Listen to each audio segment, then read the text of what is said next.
Selamat pagi anak-anak. Hari ini kita akan belajar tema 5 pahlawanku, subtema 2 pahlawan kebanggaanku, pembelajaran 5 dan 6 atau evaluasi. Hari ini kita akan belajar mengenai KD mengidentifikasi kerajaan Hindu atau Buddha dan atau Islam di lingkungan daerah tempat tinggal serta pengaruhnya pada kehidupan masyarakat masa kini. Lalu tujuannya memahami tokoh-tokoh dalam perjuangan. Mari anak-anak fokus dalam pembelajaran hari ini supaya anak-anak dapat memahami apa yang akan Bapak Ibu Guru sampaikan. Ya, ini dia. Pada akhir masa kerajaan Hindu-Buddha, muncul tokoh-tokoh yang membawa kejayaan kerajaan Majapahit. Kerajaan Majapahit dikenal sebagai salah satu kerajaan terbesar di Nusantara. Siapakah mereka? Mari kita cari tahu. Nah, ini dia. Gajah Mada dan Hayam Wuruk. Daerah kekuasaan Majapahit ini simbolnya. Nah, ya bisa anak-anak tengok. Nusantara hampir dikuasai atau kekuasaannya Majapahit menyeluruh. Ada juga peninggalan dari Candi Penataran. Bisa anak-anak cermati dari ini. Kekuasaan Majapahit, nah yang di garis-garis seperti arsir ini, yang putih ini tidak masuk. Hampir ya semua Nusantara ini kekuasaan Majapahit bisa ditemukan. Lalu kita pelajari terlebih dahulu mengenai Mahapatih Gajah Mada. Gajah Mada adalah seorang panglima perang dan tokoh yang sangat berpengaruh pada zaman kerajaan Majapahit. Saat remaja, ia merupakan seorang pemuda yang mempunyai keahlian bela diri yang sangat hebat serta berilmu tinggi pada usia 19 tahun. Gajah Mada berhasil menyelamatkan Raja Prabu Jayanegara. Ini awal mulanya Gajah Mada bisa diangkat menjadi patih. Dia pada usia 19 tahun ya kan, mampu menyelamatkan rajanya Prabu Jayanegara. Gajah Mada dikenal sebagai seorang pemuda yang mempunyai keahlian bela diri dan berilmu tinggi. Nah, ia sangat berpengaruh pada zaman kerajaan Majapahit, anak-anak. Nah, oleh karena kecakapannya, pada tahun 1319 ia diangkat sebagai patih Kahuripan. 2 tahun kemudian ia diangkat sebagai patih Kediri. Lalu pada tahun 1329 patih Majapahit yang bernama Aryotada menunjuk Gajah Mada untuk menggantikan dirinya. Gajah Mada menolak menunjukkan itu karena ingin membuktikan pengabdiannya terlebih dahulu kepada kerajaan Majapahit, yaitu menghentikan pemberontakan Keta dan Sadeng. Gajah Mada akhirnya diangkat sebagai patih Majapahit pada tahun 1334. Nah, setelah berhasil menaklukkan Keta dan Sadeng, pada tahun 1336, Gajah Mada mengucapkan Sumpah Palapa. Ini dia anak-anak sumpah yang sangat terkenal dari Gajah Mada, yaitu Sumpah Palapa. Yaitu janji bahwa ia tidak akan memakan buah palapa, sejenis rempah-rempah bila belum berhasil menguasai pulau-pulau di Nusantara. Wow, hebat sekali ya untuk Gajah Mada ini. Nah, perjuangan Gajah Mada mencapai puncaknya pada zaman pemerintahan Prabu Hayam Wuruk 1350 sampai 1389. Pada masa itulah Majapahit mencapai keemasannya.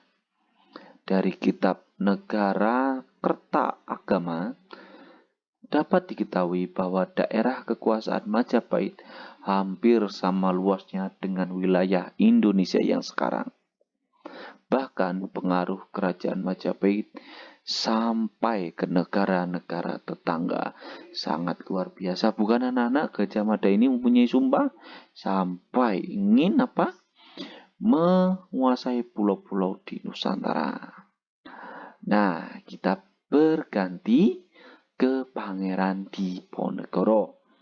Kita tutup untuk Gajah Mada tadi, kita pergi ke Pangeran Diponegoro. Perang Diponegoro terjadi pada tahun 1825 sampai 1830. Perang Diponegoro merupakan salah satu perang terbesar yang pernah dialami oleh Belanda selama masa pendudukannya di Nusantara. Peperangan ini terjadi secara menyeluruh di wilayah Jawa sehingga disebut Perang Jawa. Nah, kenapa Pangeran Diponegoro ini bisa melakukan pemberontakan terhadap Belanda? Yaitu salah satu alasannya yaitu Belanda ingin membuat jalan yang melintasi ya kan, atau harus membongkar makam leluhur dari Pangeran Diponegoro. Nah, alasan inilah mengapa Pangeran Diponegoro memberontak dan ingin mengusir Belanda. Nah, itulah anak-anak alasan mengapa Pangeran Diponegoro menjadi sangat marah kepada Belanda. Nah, lanjut ya. Kita tutup untuk Pangeran Diponegoro. Lalu kita buka untuk tokoh selanjutnya. Nama asli Ki Hajar Dewantara adalah Raden Mas Suwardi Suryo Ningrat. Beliau lahir di Yogyakarta pada tanggal 2 Mei 1889. Raden Mas Suwardi Suryo Ningrat menematkan pendidikan dasar di Yogyakarta dan sempat melanjutkan pendidikannya di Stovia. Stovia adalah sekolah kedokteran di Jakarta yang didirikan khusus untuk orang Indonesia. Kemampuan berbahasa Belanda digunakan untuk menuliskan kritikan-kritikan terhadap pemerintahan Belanda. Ini dia, ya kan? Ki Hajar Dewantara mampu berbahasa Belanda, lalu digunakan untuk menuliskan kritikan-kritikan terhadap pemerintahan Belanda. Pada tanggal 3 Juli 1922, Ki Hajar Dewantara mendirikan perguruan taman siswa, yaitu sekolah nasional pertama bagi rakyat Indonesia. Taman siswa merupakan bentuk nyata perjuangan melawan penjajah, karena beliau yakin bahwa pendidikan akan membantu mencapai tujuan, yaitu kemerdekaan bangsa. Ki Hajar Dewantara sangatlah besar dalam dunia pendidikan. Beliau mendapat gelar Bapak Pendidikan Nasional dan tanggal lahirnya 2 Mei diperingati sebagai Hari Pendidikan Nasional. Anak-anak sekarang dapat mengetahui mengapa 2 Mei diperingati sebagai Hari Pendidikan Nasional, yaitu diambil dari tanggal lahir Ki Hajar Dewantara yang mempunyai perjuangan dalam memerdekakan pendidikan di Indonesia, yaitu bentuk nyatanya perguruan taman siswa.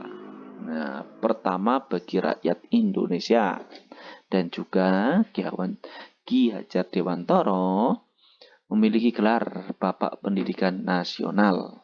Begitu anak-anak. Lanjut.